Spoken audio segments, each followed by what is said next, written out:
నమస్తే. కథా శీర్షిక మైత్రీవనం. రచన గుమ్మడి రవీంద్రనాథ్ గారు. చదువుతున్నది రాధిక. ఇక కథలోకెడితే, ఆదివారం బాపట్ల వ్యవసాయ కళాశాల. ఉదయం 10 గంటల సమయంలో ప్రధాన ద్వారం గుండా హోండా సిటీలో లోపలికి వస్తుంటే ఏవో జ్ఞాపకాల పరిమళాలు నన్ను చుట్టుముట్టాయి. 25 ఏళ్ల క్రితం నేను ఈ కాలేజీలో చదివాను.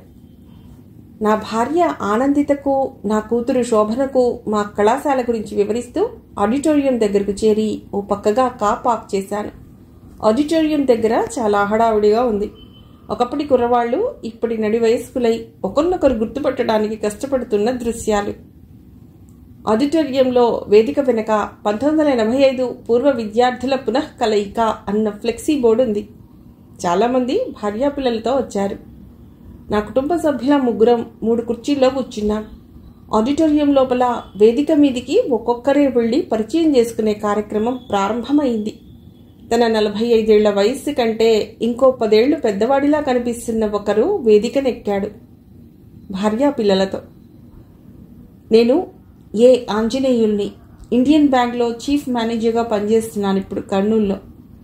ఈమె నా భార్య రవళి. ఇది నా కూతురు సహజ. ఇంజనీరింగ్ చదువుతోంది. బాగా డాన్స్ చేస్తుంది. అతడి పరిచయం పూర్తవ్వకుండానే సహజ డాన్స్ చేయాలి అని హుషారుగా అరిచాం అందరం. అప్పటికప్పుడు దేవి ప్రసాద్ స్వరపరిచిన కొత్త పాట ఒకటి మ్యూజిక్ సిస్టంలో ప్లే చేయగానే సహజ డాన్స్ చేయసాగింది. ఆ అమ్మాయి నిజంగా బాగా చేసింది. అందరం చప్పట్లు కొట్టాం. తర్వాత ఎంఎల్ శ్రీనివాస్ అనే అతడు వేదిక మీదికి వెళ్ళాడు. నేను శ్రీనివాస్ని. మా బ్యాచ్లో అందరికంటే తక్కువ జీపీఏ, అంటే గ్రేడ్ పాయింట్ యావరేజ్ నాదే. కానీ ఇప్పుడు నేను ఒక ఐఏఎస్ అధికారిని. కొచ్చిన్లో కలెక్టర్గా పనిచేస్తున్నాను అని అనగానే ఆడిటోరియం అంతా చప్పట్లతో మారుమోగిపోయింది. అందరం ఆసక్తిగా వింటున్నాం. కానీ ఈ కలెక్టర్ ఉద్యోగంలో నాకు అస్సలు సంతృప్తి కనిపించటం లేదు. ఎన్నో ఒడిదుడుకులు, ఎన్నో రాజకీయాలు. పేద ప్రజలకు ఏదో చేయాలని ఉంటుంది.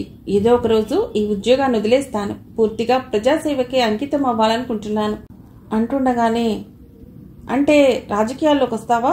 మా మిత్ర బృందంలోంచి ఎవరో అరిచారు. ఏమో, వస్తానేమో. నిజమైన నాయకుడు అంటే ఏమిటో, అవినీతి రహిత రాజకీయం అంటే ఏమిటో చూపిస్తాను. శ్రీనివాస్లో అంత ఆవేశం, సేవాభావాలు ఉంటాయని అనుకోలేదు. అతడు చెబుతున్నది వింటూనే యథాలాపంగా పక్కకు చూశాను. అక్కడ రషీద్ కనిపించాడు. వాడు నా వైపే చూస్తున్నాడు. రేయ్ రషీద్ అంటూ వాడి పక్కకు జరిగి పలకరించాను. నేన్రా, మానస్ని. హాస్టల్లో నీ రూమ్మేట్ని. గుర్తుపట్టలేదు అడిగాడు ఉద్విగ్నంగా. రషీద్ పెదాలు విచ్చుకున్నాయి. నన్ను గుర్తించిన ఆనవాలుగా చిన్న చిరునవ్వు. చాలా ఏళ్ల నాటి జ్ఞాపకం చల్లని గాలితెరలా నా మనస్సుని మృదువుగా తాకింది. అగ్రికల్చరల్ బీఎస్సీ 3వ సంవత్సరంలో ఉండగా వివేకానంద హాస్టల్లో నేను రషీదు ఒకే గదిలో ఉండేవాళ్ళం. రషీద్ని అందరూ మూడీ అనేవాళ్లు. ఎప్పుడూ ఏదో ఆలోచిస్తున్నట్లు ఉంటాడు. నాకు మాత్రం ఆ ఆలోచన వెనక ఏదో దిగులు కనిపించేది. ఎవరితోనూ ఎక్కువగా మాట్లాడేవాడు కాదు. కానీ నాతో మాత్రం మనసు విప్పి అన్నీ చెప్పేవాడు. రూమ్మేట్ అన్న పదాన్ని సంక్షిప్తపరిచి రూమీ అని పిలిచేవాడు నన్ను. చాలా నిరుపేద కుటుంబం నుండి వచ్చిన రషీద్ సెమిస్టర్ ఫీజులు కట్టడానికి కూడా చాలా ఇబ్బంది పడుతుండేవాడు. పక్షవాతంతో మంచాన పడ్డ తండ్రి, కూలి పనులు చేస్తూ ఇంటిని పోషించే తల్లి, పెళ్లికి దిగిన చెల్లి. ఇది వాడి ఇంటి పరిస్థితి. ఇంటి పరిస్థితుల్ని, అక్కడి పౌష్టికాహార లోపాల్ని తానొక్కడే సింబలైజ్ చేస్తున్నట్లు పొడుగ్గా బలహీనంగా కనిపిస్తాడు. వాడి దేహ దౌర్బల్యం కూడా వాడంటే నాకు జాలి కలగటానికి ఓ కారణమేమో. మా క్లాస్లో ఉండే దీక్ష అనే అమ్మాయి అంటే వాడికి చాలా ఇష్టం. ఒకరోజు ఏమైందో గానీ మా హాస్టల్ టెరెస్ పైకి ఎక్కి అక్కడి నుంచి దూకి ఆత్మహత్య చేసుకోవాలని ప్రయత్నించాడు. సరిగ్గా అదే సమయానికి వాచ్మెన్ అక్కడ ఉండటంతో పరిస్థితి చేయి దాటలేదు. ఎందుకలా చేశావు రషీద్ అని నేను అడిగితే అప్పుడు చెప్పాడు ఫీజు కట్టడానికి డబ్బు లేదని. అమ్మ పంపలేనని చెప్పేసిందని. తల్లికి వాడు రాసిన లేఖ నాకిస్తూ, ఎలాగోలా ఈ డిగ్రీ పూర్తి చేసి ఏదో ఒక ఉద్యోగం సంపాదించుకుని అమ్మ పడే కష్టాలన్నీ తీర్చాలనుకున్నాను రూమీ. కానీ అసలు చదువు కొనసాగించగలననే నమ్మకమే పోతోంది. ఏడుస్తూ బాధగా చెప్పాడు. ఎందుకో తెలీదు, నేనప్పుడు వాడిని గట్టిగా కౌగిలించుకున్నాను. నా స్పర్శే వాడికి ఎంతో ఓదార్పునిచ్చినట్లు వాడు నన్ను మరింత గట్టిగా పట్టుకున్నాడు. ఆ ఆప్యాయతాలింగనంలో ఏ ఆసరా కనిపించిందో, ఏ ధైర్యం వచ్చిందో గాని వాడి కన్నీళ్ళు ఆగాయి. నీ ఫీజు నేను కడతానురా రషీద్, నువ్వు బాధపడకు. వాడికి భరోసా ఇచ్చాను. కానీ నువ్వు నాకు ప్రామిస్ చేయాలి అన్నాను నేను. ఏమిటి అన్నాడు వాడు. ఇంకెప్పుడు ఇలాంటి వెధవ పని చేయనని మాట ఇవ్వు. అయినా చచ్చి సాధించేదేమిట్రా? నీకు ఎలాంటి సమస్య వచ్చినా నాతో పంచుకో. నీకు నేనున్నాను రూమీ. రషీద్ నా చేతిలో చేయి వేశాడు. వేసి నా చేతిని నెమ్మదిగా ఆప్యాయంగా నొక్కాడు. ఆ రోజు నుండి వాడు నేనంటే చాలా ఇష్టంగా ఉంటున్నాడు. కృతజ్ఞతాభావం నిండిన స్నేహ పరిమళం అది. డిగ్రీ ఆఖరి సంవత్సరం 2వ సెమిస్టర్లో ఒకరోజు ఎందుకో హఠాత్తుగా, ఇంకొన్ని రోజుల్లో మనం కాలేజ్ వదిలి వెళ్ళిపోతాం, అది తలుచుకుంటేనే బాధగా ఉంది రూమీ అన్నాడు రషీద్. ఉద్యోగం చేస్తూ మీ కుటుంబం ఎదుర్కొంటున్న కష్టాలన్నీ తీర్చాలని ఎంతగానో ఎదురు చూస్తున్నావు కదరా, బాధ ఎందుకు అన్నాను. నీ స్నేహం మిస్ అవుతానుగా, అందుకే బాధ. వాడి స్వరంలో నేను ఇదివరకు చూడని ఆర్ద్రత. కొన్ని క్షణాలు నేనేమీ మాట్లాడలేకపోయాను. నీ స్నేహం నాకెప్పటికీ కావాలరా మానస్. నువ్వు తోడుంటే నాకు చాలా ధైర్యంగా అనిపిస్తుంది, ఏ సమస్యనైనా ఎదుర్కోగలననిపిస్తుంది అని చెప్పాడు రషీద్. నేను అప్రయత్నంగా వాడి చేతిని పట్టుకున్నాను. ఈ కాలేజీ వదిలి వెళ్ళిపోయినా, మనం ఎక్కడున్నా మన స్నేహం కొనసాగుతుంది, ఓకేనా అన్నాను వాడి ఫీలింగ్స్ని అర్థం చేసుకుని. ఆఖరి పరీక్షకి ముందు రషీద్ ఏదో పోగొట్టుకున్న వాడిలా నిర్లిప్తంగా ఉంటున్నట్లు గుర్తించి ఒకరోజు, ఏమైందిరా రషీద్, ఎలా ఉన్నావు అని అడిగా. వాడొకసారి నా కళ్ళల్లోకి చూసి తలదించుకున్నాడు. నాకు కూడా చెప్పవా అని అడిగాను.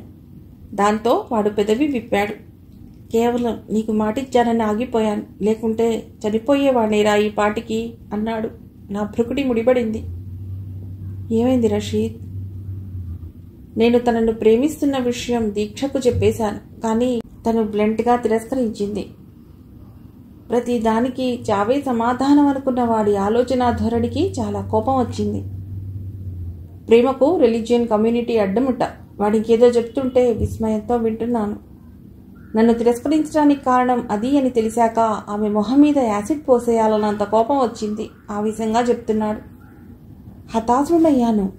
ప్రేమించడానికి నీకెంత హక్కుందో తిరస్కరించడానికి తనకు కూడా అంతే హక్కుంటుంది. తను కాదన్నంత మాత్రాన నువ్వు ఇన్వాలిడ్ అయిపోవు. నీకోసం ఎక్కడో ఇంకో మంచి అమ్మాయి ఎదురు చూస్తూ ఉండి ఉంటుంది. నా మాటలు వాడికి నచ్చినట్లున్నాయి. తలెత్తి కాస్త ప్రసన్నంగా నా కళ్ళలోకి చూశాడు. నేనన్న దాంట్లో ఆఖరి వాక్యం వాడికి ఆశావహంగా అనిపించి ఉండవచ్చు బహుశా. మానస్, నీ ఆటోగ్రాఫ్ ఇవ్వు. ఆఖరి సెమిస్టర్ పరీక్షలు రాశాక ఫేర్వెల్ ఫంక్షన్ జరుగుతుంటే నా దగ్గరికి వచ్చి అడిగాడు రషీద్. వాడి ఆటోగ్రాఫ్ పుస్తకం తీసుకుని స్నేహంకి సంబంధించిన ఒక కోట్ రాసి సంతకం చేశాను. A real friend is one who walks in when the whole world walks out అని నేను రాసిన ఆ కోట్ చదివి చిరునవ్వు నవ్వాడు రషీద్. రూమీ, ఈ రోజుతో మన కాలేజ్ జీవితం ముగిసిపోతుంది. తర్వాత కూడా నువ్వు నాతో స్నేహంగా ఉంటావుగా అడిగాడు రషీద్. అదేవిట్రా రషీద్ అలా అంటావు? మన స్నేహం ఈ ఆటోగ్రాఫ్తో ముగిసిపోతుందని అనుకుంటున్నావా ఏమిటి అన్నాను నేను నవ్వుతూనే. వాడి కళ్ళల్లో చెమ్మ ఊరిందెందుకో. నువ్వు నాకు చాలా హెల్ప్ చేశావు. అసలు నీ సహకారమే లేకుంటే నా చదువు మధ్యలోనే ఆగిపోయేదేమో కూడా. Thanks for everything Rumi. వాడు నన్ను ఆప్యాయంగా కౌగిలించుకున్నాడు. అప్పుడప్పుడు ఉత్తరాలు రాస్తావు కదా, నన్ను మర్చిపోవు కదా అంటూ వాడు నన్ను వదల్లేదు. మన స్నేహం ఇక్కడితో అయిపోలేదురా రూమీ. మనం మన ఊళ్ళకు వెళ్ళిపోయినా, ఉద్యోగాల్లో స్థిరపడిపోయినా, ఎక్కడున్నా ఎలా ఉన్నా టచ్లో ఉందాం అంతే. నేను భావోద్వేగంతో చెప్పానలా. ప్రస్తుతం మళ్ళీ ఇన్నేళ్లకు రషీద్ని చూస్తున్నా నేను. అదే నిర్వికారపు చూపు. బాగా బట్టతలొచ్చేసింది. నన్ను గుర్తుపట్టాడు. రూమీ అన్నాడు. ఆ అనటంలో ఉద్వేగం లేదు. ఇన్నేళ్ల తర్వాత మళ్ళీ ఇలా నన్ను చూస్తున్న థ్రిల్ లేదు. నాలోని అహానికి అది నచ్చదు. అయినా మామూలుగానే ఉన్నాను. ఎలా ఉన్నావు? ఎక్కడుంటున్నావు?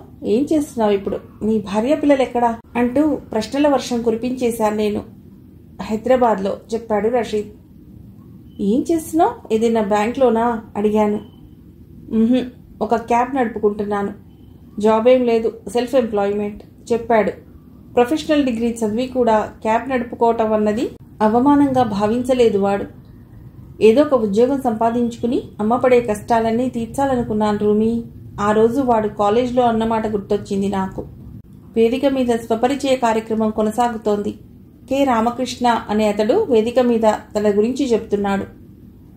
బ్యాంక్లో రూరల్ డెవలప్మెంట్ ఆఫీసర్గా చేరిన 5 ఏళ్లకే టర్మినేషన్కి గురయ్యాను. నా ప్రమేయం లేని ఒక బ్యాంక్ ఫ్రాడ్లో ఇరుక్కుని ఆ బాధతో నాకు హార్ట్అటాక్ వచ్చింది. ఎలాగో బతికి బయటపడ్డాను. ప్రస్తుతం ఓ ప్రైవేట్ ట్రావెల్స్లో గుమాస్తాగా చేస్తూ ఇంటిని అలా నెట్టుకొస్తున్నాను. కానీ ఏడాది క్రితం నా భార్యకు బ్రెస్ట్ క్యాన్సర్ అని డయాగ్నోస్ కాగానే వణికిపోయాను. వైద్యానికి అయ్యే ఖర్చులు ఎలా భరించాలా అని. ఇప్పటికి 60 సార్లు రక్తం అమ్ముకున్నాను. లేక లేక ఆలస్యంగా పుట్టిన నా కూతురు కష్టపడి చదివి ఐఐటీలో సీట్ తెచ్చుకుంది.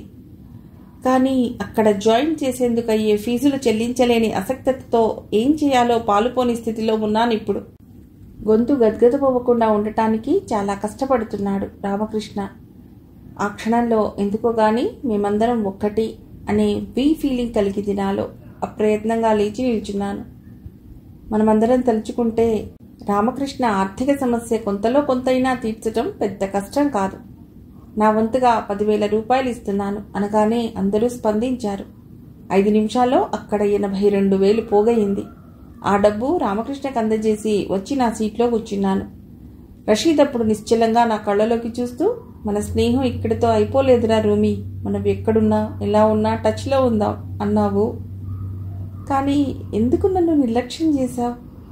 మీ వైజాగ్ అడ్రస్కి 2 ఉత్తరాలు రాశాను. ఒక్కదానికి జవాబు ఎందుకు ఇవ్వలేదు? కనీసం ఇలాంటి రీయూనియన్ మీట్ని ఓ 10 ఏళ్ల కిందటే ఎందుకు ఏర్పాటు చేయలేదు?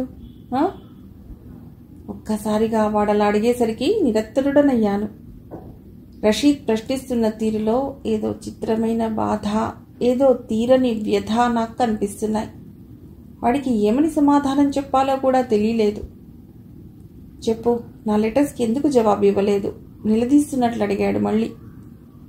మా నాన్నగారు ఢిల్లీలో కూడా ఓ కొత్త బిజినెస్ వెంచర్ ప్రారంభించారు. మా ఫ్యామిలీ మొత్తం ఢిల్లీకి షిఫ్ట్ అయ్యాం. నీ లెటర్స్ నాకు అసలు చేరనే లేదురా రషీద్ చెప్పాను. అది విని వాడిలోని ఓ ఆక్రోశం సమాధానపడినట్లయిందనుకుంటా దృష్టిని నా మీద నుండి మరల్చాడు. నేను అబద్ధం చెప్పానని వాడు ఊహించలేడని నాకు తెలుసు. వాడి ఉత్తరాలు 2 నేను చదివాను. అందులో ఏముంది? తన ఇంట్లో కష్టాలు, డబ్బు లేకపడే అవస్థలు, రోజు రోజుకి క్షీణించే తండ్రి ఆరోగ్యం, కట్నం సమస్యతో తప్పిపోతున్న చెల్లెలి పెళ్లి, ఇవే. జవాబు ఇవ్వాలనే అనుకున్నాను. కానీ ఉద్యోగాన్వేషణలో, పోటీ పరీక్షలకు సిద్ధపడే హడావుడిలో నిర్లక్ష్యం చేశాను. ఉద్యోగం వచ్చాక పదోన్నతుల మీద దృష్టి, విలాసవంతమైన జీవితం, సంఘంలో పలుకుబడి, హోదా. రషీద్తోనే కాదు, ఇంకే ఇతర కాలేజీ మిత్రులతోనూ నేను కాంటాక్ట్లో లేను. కాలేజీ మిత్రులతోనే కాదు, పక్క ఇంట్లో ఎవరున్నది కూడా నాకు తెలియదు. డబ్బు, హోదా పెరుగుతున్న కొద్దీ నా పెదవుల మీద చిరునవ్వు కనుమరుగైపోయింది. ప్రపంచ భాషలన్నిట్లోనూ ఆత్మీయ పలుకరింపు, చిరునవ్వు. సాటి మనిషిని అలా పలకరిస్తే నా విలువ తగ్గిపోతుందేమోనన్న ఒక చిత్రమైన కాంప్లెక్స్. అందుకోసం బలవంతంగా తెచ్చిపెట్టుకున్న గాంభీర్యం, బింకం. చూసి చిరునవ్వు నవ్వకపోవటం, మర్యాద కోసమైనా బాగున్నారా అని పలుకరించకపోవటం కూడా ఓ హోదాతనం అనుకునే అహం. మానవ సంబంధాలన్నీ మనీ సంబంధాలుగా మారిపోయి నేను, నా కుటుంబం అనే పెంకులో ఇరుక్కుపోయాను. ఈ ఎదుగుదల ఆరాటంలో రషీద్ని పూర్తిగా మర్చిపోయాను నేను. వేదిక మీదికి మరొకరు వెళ్లారు. మామిడి చిగురు రంగు కాటన్ చీరలో ఉంది ఆమె. నేను గుర్తుపట్టాను. తన పేరు శ్రీవిద్య. చాలా బాగా చదివేది కాలేజీలో. ఇంగ్లీషు అనర్గళంగా మాట్లాడేది. తప్పకుండా చాలా ఉన్నత స్థాయికి ఎదిగి ఉంటుంది. శ్రీవిద్య తన భర్తని, పిల్లల్ని పరిచయం చేసింది. మైక్ పట్టుకుని, ఇంతకీ నేనెక్కడ ఉద్యోగం చేస్తున్నానో, ఏ స్థాయిలో ఉన్నానో చెప్పలేదు కదూ? కృష్ణా జిల్లాలో పామరు దగ్గర ఒక చిన్న పల్లెటూళ్ళలో స్థిరపడ్డాను. కాంక్రీట్ జనారణ్యాల్లో జీవితం నాకెందుకో నచ్చలేదు. ఊళ్ళో ఓ కోవెల, తామర పూలతో నిండిన చెరువు, పచ్చని పొలాలు, ఇలాంటి చోట గడపాలనుండేది. అందుకే ఎన్నో ఉద్యోగాలొచ్చినా అన్నీ వదులుకుని మా ఊళ్ళో వ్యవసాయం చేస్తూ జీవిస్తున్నాను. ఆధునిక పద్ధతుల్లో కాలుష్యరహితంగా ఆర్గానిక్ పంటల్ని పండిస్తున్నాను. నాకు ఈ జీవితం తృప్తిగా ఉంది. మేం టూత్పేస్ట్లు వాడి చాలా ఏళ్లైపోయింది.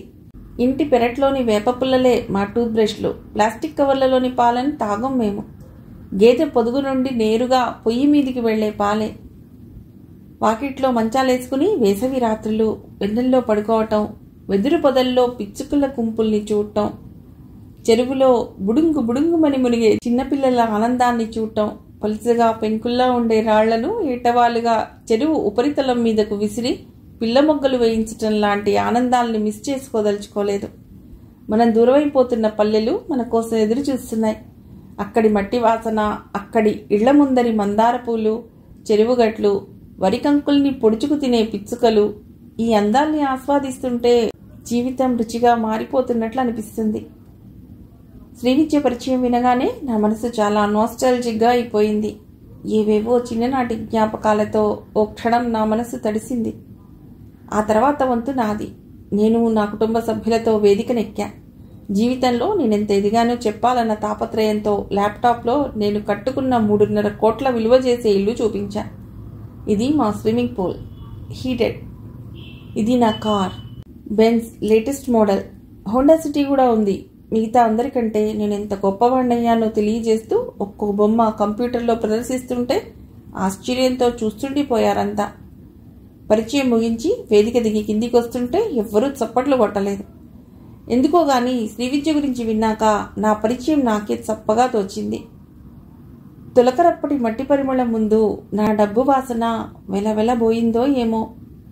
రషీద్ తన్ను తాను పరిచయం చేసుకునేటప్పుడు వాడి వివరాలు తెలుసుకోవాలని ఆసక్తిగా ఉంది నాకు. కానీ నేను వేదిక దిగి కిందికి వచ్చేటప్పటికి వాడి సీట్లో కనిపించలేదు, వెళ్ళిపోయాడు. మా రీయూనియన్ మీట్ ముగిసేసరికి సాయంత్రం 7 గంటలు దాటిపోయింది. మేమందరం అనేక అనుభూతులకి, భావోద్వేగాలకి గురయ్యాం. అంతా కలిసి ఓ నిర్ణయానికి వచ్చాం. ఇన్నేళ్లుగా తెగిన దండలోని పూలల్లా చెల్లా చెదురై ఉండిపోయాం. కానీ ఇక మీదట అందరం ఒకరినొకరు పలకరించుకుంటూ వీలైనప్పుడల్లా కలుసుకుంటూ ఉందామన్న కీలక నిర్ణయాన్ని మేము తీసుకున్నాం. 2 నెలలు గడిచిపోయాయి. ఒక ఆదివారం మధ్యాహ్నం నేను ఇంటర్నెట్ బ్రౌజ్ చేస్తున్నప్పుడు నా భార్య ఉన్నట్టుండి హఠాత్తుగా ఓ ప్రశ్న అడిగింది. బాపట్ల కాలేజ్లో మీ బ్యాచ్మేట్స్ అంతా కలిసి ఇక్కడి నుంచి తరచూ కలుద్దాం, మాట్లాడుకుందాం, మెయిల్స్ పంపుకుందాం, ఒకరి కష్టాలు ఒకరు పంచుకుందాం అంటూ ప్రతిజ్ఞలు చేసుకున్నారుగా. ఇప్పటి వరకు ఎవరితోనైనా మాట్లాడారా? ఎవరికైనా ఒక్క మెయిల్ అయినా పంపారా? ఎవరినైనా కలిశారా? అద్దిరిపడ్డాను నేను. ఆ ప్రశ్న యథాలాపంగా అడిగినట్టు లేదు, నిలదీస్తున్నట్లుంది. కంప్యూటర్ మౌజ్ మీద నా చెయ్యి నిశ్చలంగా ఆగిపోయింది. నిజమే, ఆ రోజు అన్నేళ్ల తర్వాత అందరం కలుసుకున్న ఓ సంబరంలో ఏవో వాగ్దానాలు చేసుకున్నాం. కానీ ఆ కాలేజ్ వదిలి ఇక్కడికి చేరుకోగానే అంతా మామూలే. సంపాదన వేట, ఇంకా ఎత్తుకెదగాలనే ఓ ఆరాటం.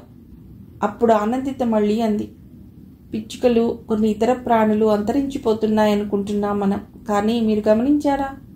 కొన్ని స్పందనలు, కొన్ని మానవీయ స్పర్శలు కూడా అంతరించిపోతున్నాయి. నేను జాగ్రత్తగా వింటున్నాను.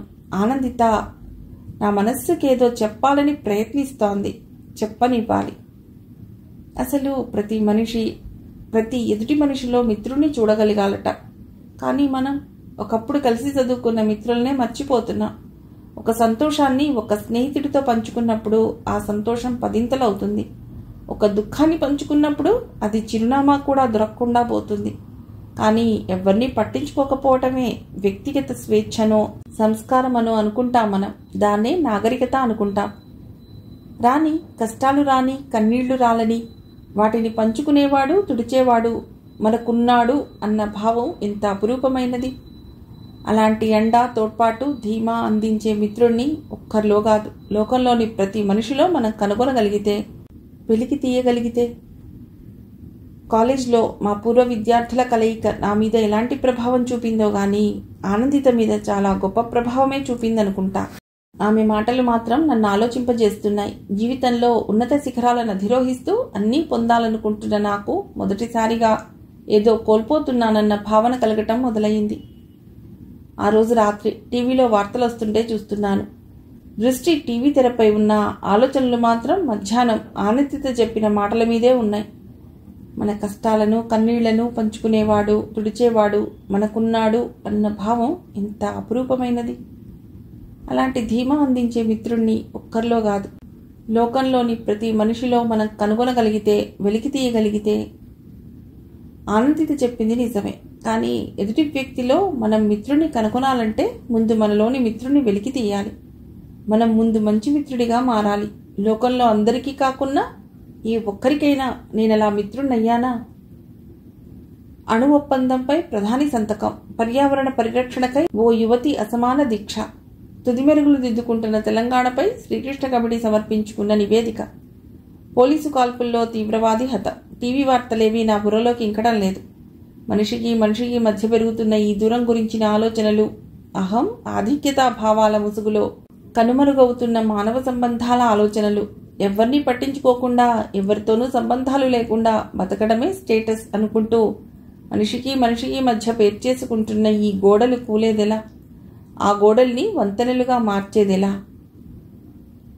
పలు విధ్వంసక చర్యలకు పాల్పడ్డ కరుడుగట్టిన తీవ్రవాదొకరు ఈరోజు రాష్ట్ర పోలీసులు జరిపిన కాల్పుల్లో మరణించాడు. ఆ తీవ్రవాది పేరు మహమ్మద్ జియా ఉల్ హక్ అలియాస్ రషీద్గా పోలీసులు పేర్కొన్నారు. ఎన్నో ఆలోచనలో ఉన్నప్పటికీ రషీద్ అన్న పేరు వినగానే ఉలిక్కిపడ్డాను. ఆదిలాబాద్ జిల్లా ఖానాపూర్కి చెందిన అబ్దుల్ రషీద్ ప్రస్తుతం హైదరాబాద్లో క్యాబ్ డ్రైవర్గా పనిచేస్తున్నాడు. కుటుంబంతో కలిసి భవానీనగర్ పోలీస్ స్టేషన్ పరిధిలోని ఈద్ బజార్లో ఉంటున్నాడు. బాపట్ల కాలేజీలో అగ్రికల్చరల్ బీఎస్సీ చదివిన రషీద్ 10 ఏళ్ల క్రితం పాకిస్తాన్లోని తీవ్రవాద సంస్థ శిక్షణా శిబిరంలో AK-47 పేల్చడం, పేలుడు సామాగ్రి వినియోగించడం వంటి విధ్వంసకర అంశాల్లో 4 రోజుల పాటు కఠిన శిక్షణ పొందాడు. అనంతరం పూంచ్ సెక్టర్ ద్వారా భారత్లోకి అడుగుపెట్టాడు. అప్పటి నుండి నగరంలోనే క్యాబ్ డ్రైవర్గా పనిచేస్తూ ఎవరికీ అనుమానం రాకుండా తన పని తను చేసుకుపోతున్నాడు. కొన్నాళ్ల క్రితం నగరంలోని ఓ ప్రముఖ థియేటర్లో 2 గ్రనేట్లు పేల్చాడు. అప్పటి నుంచి నిద్రాణలో ఉన్న రషీద్ ఉగ్రవాద సంస్థ నుండి ఆదేశాలు రావడంతో మరోమారు భారీ విధ్వంసానికి సిద్ధమయ్యాడు. అయితే పోలీసులు సకాలంలో అతన్ని హతమార్చడంతో పెనుముప్పు తప్పినట్లు పోలీస్ కమిషనర్ తెలిపారు. టీవీలో ఆ వార్త వింటున్న నేను ఎంత దిగ్భ్రాంతికి లోనయ్యానంటే కొన్ని క్షణాలు ఊపిరి తీసుకోలేదు. ఎందుకు నన్ను నిర్లక్ష్యం చేశావు? మీ వైజాగ్ అడ్రస్కి 2 ఉత్తరాలు రాశాను. ఒక్కదాని కూడా జవాబు ఎందుకు ఇవ్వలేదు? కనీసం ఇలాంటి రీయూనియన్ మీట్ ఓ 5 ఏళ్ల కిందట ఎందుకు ఏర్పాటు చేయలేదు? ఆ రోజు కాలేజ్లో వాడు నన్ను అడిగిన ప్రశ్నలు. నేనే కనుక అప్పుడే వాడి ఉత్తరాలకి జవాబు రాసి తరచూ మాట్లాడుతూ కలుస్తూ వాడి కష్టసుఖాల్లో పాలు పంచుకుంటూ వాడి సమస్యల్ని పరిష్కరించే ప్రయత్నంలో భాగమై ఉండి ఉంటే వాడలా ఉగ్రవాదిగా మారేవాడేనా? ఖచ్చితంగా వాడి DNAలో ఉగ్రవాది అవుతాడని రాసి ఉండదు. పరోక్షంగా నేను బాధ్యుడనా వాడలా మారేందుకు? ఆ ప్రశ్న మొదలవటంతోనే నన్ను నిలువెల్లా కుదిపేస్తూ ఒక అపరాధ భావన, ధనదాహం, ఇంకా పైకెదగాలన్న తపన పెరిగే కొద్దీ అదే నిష్పత్తిలో పక్కవాడిని పట్టించుకొని తనము పెరిగిపోయింది. చిరునవ్వుతో సాటి మనిషిని పలుకరిస్తేనే చిన్నతనం అన్న భావం, శిలారణ్యాలుగా మారిపోయిన మహానగరాల జీవన వేగంలో పక్కవాడింట్లో ఏం జరుగుతుందో తెలియని ఉదాసీనత, పొరుగువాడి కష్టం పట్ల కనీస జాలి కూడా చూపలేని స్నేహరాహిత్యం, బాగున్నారా అంటూ ఆత్మీయంగా పలుకరించడానికి కూడా అడ్డొచ్చే సూడో స్టేటస్.